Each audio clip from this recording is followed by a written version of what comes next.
cover, and we welcome in from the Stereophonics, Kelly Jones, Richard Jones. Good to have you here. Good to be here. Yeah, it's been quite a few times you've made your way down this way. We have, yeah. I mean, we've been coming here since 1997, and it's been good. And you still haven't lost your accent. We haven't, no. Well, we have. Depends where you go, really. When we go back to Wales, it becomes a lot more Welsh. Yeah. So we've just got to the seventh album for Stereophonics, Keep Calm and Carry On. And, how's it feel getting 7 albums in? Do you feel like a bit of a veteran now?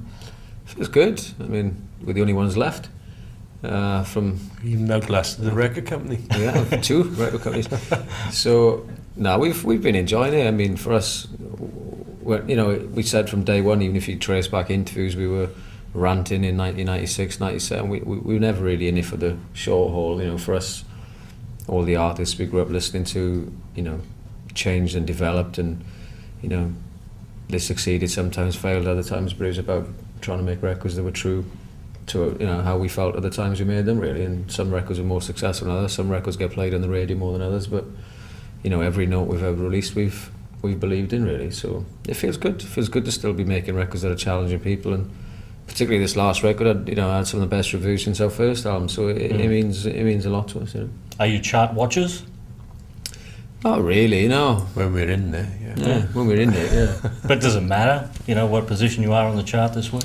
I think it used to be, like when it was fully, like CDs in shops and albums in shops, but now it's gone more towards MP3s and downloads and what have you. It's pretty hard to know where you are in all the different charts, if you know what I mean, because you got the iTunes, you got the physical charts, and you don't know which one's a true representation half the time. So. Yeah, because you'd come off the back of 5 consecutive #1 albums, and this one didn't quite make #1. But at the end of the day, if it's only about chart position and not about the music, does it really matter?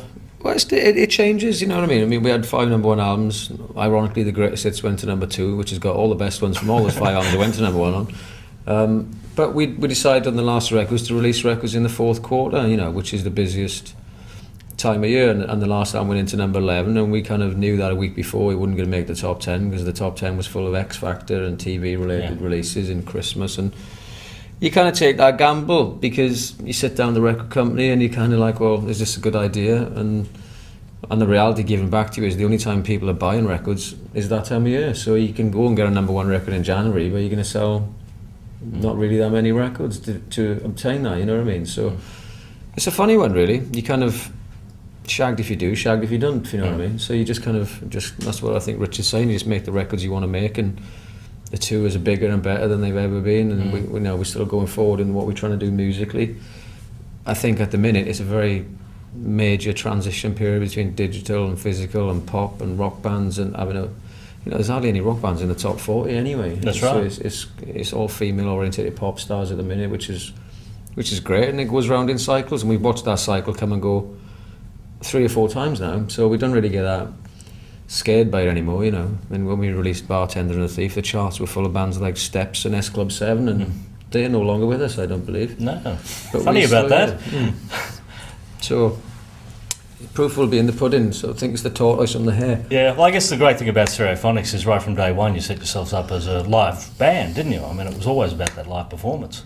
Yeah, well, like what we do best is go into the studio, record the songs, and then take them on the road and try and play them as close to the record as possible. And that's kind of what we've done all the time, and the people keep on coming back and keep on buying the album. So I think we must be doing something right or wrong. Yeah. Well, on the previous album, Push the Pin, you were also doing a solo album at the same time, which must have been fun and juggling. Well, it was kind of a strange thing, really, because the record company were about to fold, and we kind of got the hint that they weren't going to release Pull the Pin for like another 6 months, even though we'd finished it. And I had a bunch of tracks that were left which didn't really fit on that album, and kind of developed this concept of women's names and called it Only the Names Have Been Changed. And it was quite a, I've always liked stuff like Nick Cave and the Murder Ballads and Tom Waits and Neil Young and all those kind of records anyway. So for me to just, Richard was sitting on the couch as I was doing it. It wasn't like I went off to some Moroccan studio and got away from the boys. I mean, everybody was there, tuning snare drums or whatever in the other room. So it was was just one of those things that was released separately, but it was kind of done at the same time, really. Right. I haven't been able to track, your outside projects down too much. That's because there ain't any. There ain't? No. No, I see all the other guys out there doing their, little thing on the side. You're the guy out there getting the tattoos. Yeah, exactly. Yeah. Oh, band's not around this week, I'll get a tattoo. He'll come. He's like the Larry Mullen of the band. Yeah. I don't know, I just never found the need to do something outside the band. I love being in the band, and what I do in the band, satisfies what I need, really. So. Well, my favourite tattoo story of yours is the one where you had sort of the name misspelled. Yes. Yes, I paid for a dealie. Your own name, Jonesy. I spent and they still got it wrong. Yep, I spent lots of money covering it over again and again and again and again.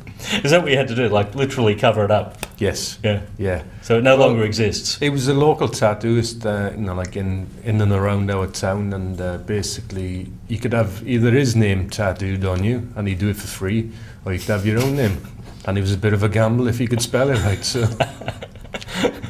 Yeah. So how many have you got? They've kind of all gone into like 1 or 2 big tattoos now. So I used to count them as about 15 or 16, but now I've got like 2 sleeves now. 2 sleeves and 1 or 2 others now. So. Yeah. Quite a walking art gallery. Yeah. Man, I think. Yeah. It just doesn't seem strange for me. All my brothers got them, my father's got them, so it's just one of those things. Like pictures on people. Yeah.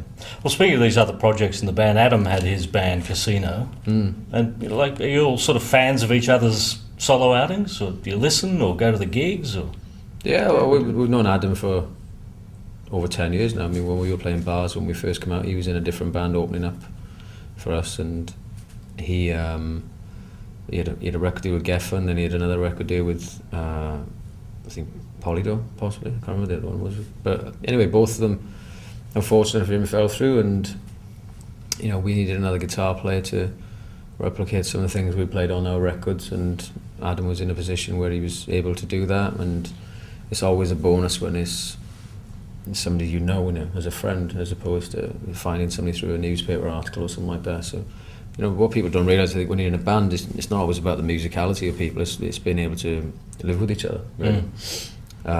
He's kind of a backup plan whenever a support band couldn't turn up. We'd phone Adam and he'd turn up with his band and fill that slot for us. Yeah. Well, it's not like there's been a lot of dead time in between Stereophonics projects either. I mean, you constantly seem to be out there. Yeah, we try to do a record, and then the tours usually last anywhere between 12 and 18 months, depending on what's going on. And usually by the end of those tours, we've got a bunch of songs ready to make a new record. I mean, it seems more intense than it actually is on paper, because we kind of come back and forth in midst of all that stuff. But I think the reason why we've always remained in the eye line of people is we've constantly made a record every 2 years, really. And I think, especially in this day and age, there's so many people making music now in so many different forms, whether it's MySpace or Facebook or whatever. You can access music any way you want. I think to compete with bands on their first record, and also contemporaries and stuff, I think is an important thing to remain in people's focus point. How many shows would Stereophonics have done since day one? I'm guessing it must be in the hundreds by now. I don't know. Well, we used to average about 150 shows in the first couple of years we done. That was like per year, so I would imagine we're thousands. Yeah. We're in thousands now. So I guess from a market research perspective, when you put those set lists together, you have a pretty good idea of what people are going to like and maybe not like.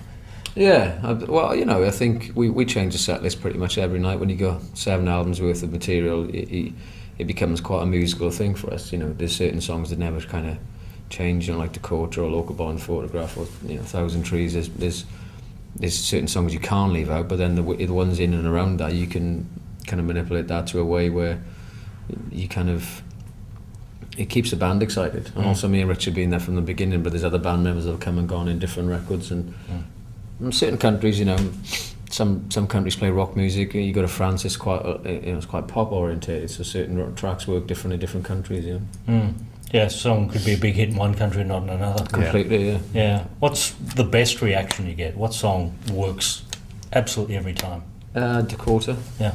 Yeah. Which was the big hit and number one hit as Yeah. well. Yeah, I know. So is it directly I don't like related it. to being a hit song, do you think? Well, it became a hit song at a perfect time for the band. I mean, the band just changed lineups with Stuart leaving, and the last album we released was a very kind of soulful record. I mean, the song off that was Maybe Tomorrow, which that went on to do pretty well. It was on the end titles of Crash, that movie that Paul Haggis made with the Oscar and all that. So it had a good association with that, and it became quite a big song.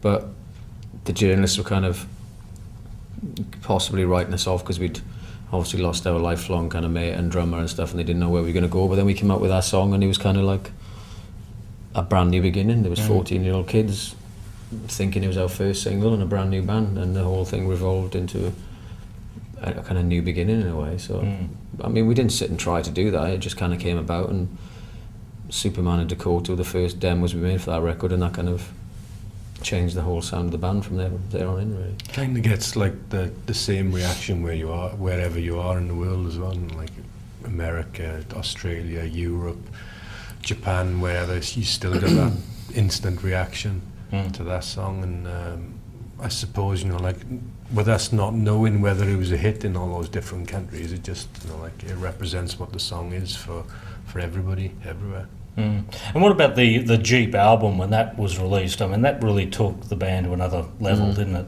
Yeah, it was. Well, with our band, it's been a natural climb, which again you're not really allowed to do in today's climate. I wouldn't want to be a band signed now, because if you don't get high chart success or quite big sales on your first record, then you kind of get dropped. So for us, our second album went platinum before our first album. Then, so by the time we did Jeep, which is the third album, I mean, we were headlining, stadium shows and arenas, and the band became pretty massive. We were all over the radio, all over the front covers of the magazines, and that was the biggest the band could possibly have got to at that stage. So it was a good time. It's strange because the record isn't really that commercial a record. If you listen to the record, the first single was Mr. Writer, which killed us with the press, and then we did a cover version as a B-side, which became an A-side, which was Handbags and Glad Rounds. Have a Nice Day was on the record. So it was quite a mixed match of different material, really. I mean, we didn't really know where we were going, and it kind of just worked, I guess one of the great thing about being you guys is the people you get to work with too. Tom Jones, tell me about the day in the studio with Tom Jones. That must have been a lot of fun. Yeah, it was 20 minutes, man. It was really good. Is that all? Yeah, Two takes. we done the track without even Tom being there, I think, and then Kelly and Tom done the vocals perhaps a couple of hours later, and it was just put together probably in one afternoon. And then we went out on the road with him for about 6 weeks, something like that. 2 weeks, 3 weeks, 4 weeks, 5 weeks, I can't remember. It's a haze. Could you keep up with the drinking? He's good, man. We tried. Yeah. Yeah, we had a good time. Went to Vegas and stuff, and across Europe, and a lot of doors opened for Tom Jones. And he's a great character. I mean, we've had some great opportunities, really. We toured with the Stones and Bowie and U2 and all that, and it's been a great learning experience for us. And I think you can't you can't replace all those experiences with anything else, really, other than just being there, standing on the side of the stage, watching these people do their thing, and they've been in it for 20, 30 years, 40 years, some of them, Yeah.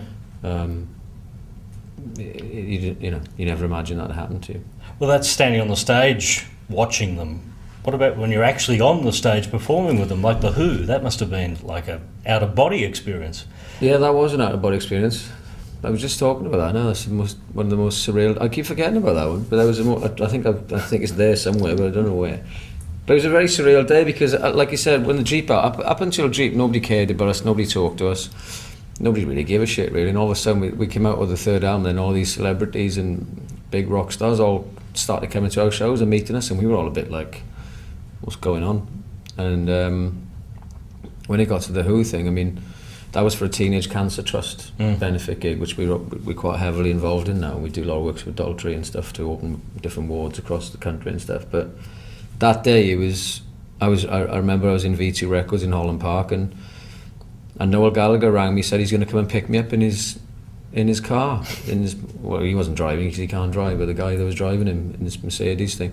So he picked me up when I was in the back of his car, and he drove me to the Albert Hall. So that was surreal enough as it is. I remember the carpet being really thick under my feet. I remember that was quite nice. And then we got to the Albert Hall, and he walked me to the stage, and he was the one who introduced me to Townsend and to Daltrey and to John Entwistle, because he was still alive then, and Zach Starkey was playing drums. He said, I'll go and get you a cup of tea while you do a sound check, and I didn't have the bottle to tell him I didn't really like tea. So he brought me a cup of tea and put it on the floor, which I never drank. And we did the sound check, and I shit myself, to be honest, and then we went off, and then we did the show, and then we went backstage, and Harvey Goldsmith was walking about with Mick Jagger. So I had a picture with Mick Jagger. So if I'd actually died that night, I think it probably would have been the ultimate rock and roll experience for me at that point as a 25 or 26-year-old man. Yeah, it would have been pretty cool. Yeah. Well, I've got the DVD. Do you have the DVD? I have seen it, yes. Yeah. It was a good night. I mean, it was a very good night. It was a very good night. I got very drunk that night. Definitely one to tell the grandkids about. Yeah, they won't care though, will they? Yeah. They'll be all asking me, did I meet Beyonce and stuff like that. That's right, yeah. Why didn't you ever sing with the Pussycat Dolls? I hope I do. Yeah? And Beyonce. Yeah? Yeah, especially. I mean, fine-looking women, all of them. Yeah. I'll stand behind them. Yeah. They can go in the front and we can be the backing band. Do you get many requests? Not to sing with Pussycat Dolls, no. We done a Rod Stewart thing just before Christmas. It was like a Rod Stewart TV special, so we got up and done handbags with Rod, which was that was good. You know, like That's right, because he's up covered there that as again. well. Yeah. Yeah. Yeah, there's been a few versions of that over the years. It has, yeah. Yeah. I think one of our Australian artists, John English, had a hit with that in this country as well. Yeah. All right. Yeah. Mike Darbo's doing well. He is. He'd be making quite a bit out of He that. came to our show actually. He goes, "Thank you for covering my song." He said I was building a conservatory, but now I can build a whole fucking patio. And I was like, "Thank you very much." I bet. Yeah. Just out of one song. Yeah. He's doing all right. Yeah. Well, it's good to have the Stereophonics here, Kelly and Richard.